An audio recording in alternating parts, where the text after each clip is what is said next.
नाज़रीन आगाह कर रहे हैं अहम खबर से। एंकर पर्सन और मारूफ कालम निगार नुसरत जावेद ने सहाफी के इस सवाल का क्या जवाब दिया। बानी पीटीआई इमरान खान ने 24 नवंबर को एहतजाज की कॉल क्यों की। एंकर पर्सन और मारूफ कालम निगार नुसरत जावेद ने इस सवाल का जवाब कुछ यूँ दिया। फैज हमीद का फौजी ट्रायल मुकम्मल हो चुका, फैसला लिखा जा चुका। ये बात इमरान नियाजी तक पहुँची, इसीलिए उसने 24 नवम्बर की कॉल दी है। आइए जानते हैं नुसरत जावेद की जुबानी। साहब ने 24 नवंबर की कॉल क्यों दी है?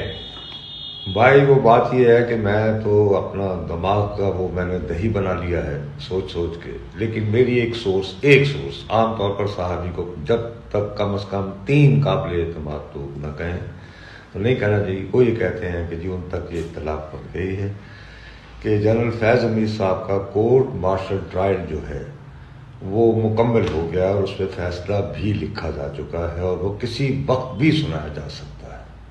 अच्छा, और जैसे ही वो सुनाया गया तो जाहिर है कि नेक्स्ट स्टेप है कि किसी न किसी तरह वो एक आध सिलसिले में जो इल्ज़ामात लगे होंगे फैज साहब के खिलाफ, उस सिलसिले में खान साहब को भी फौजी तहरीर में लिया जा सकता है।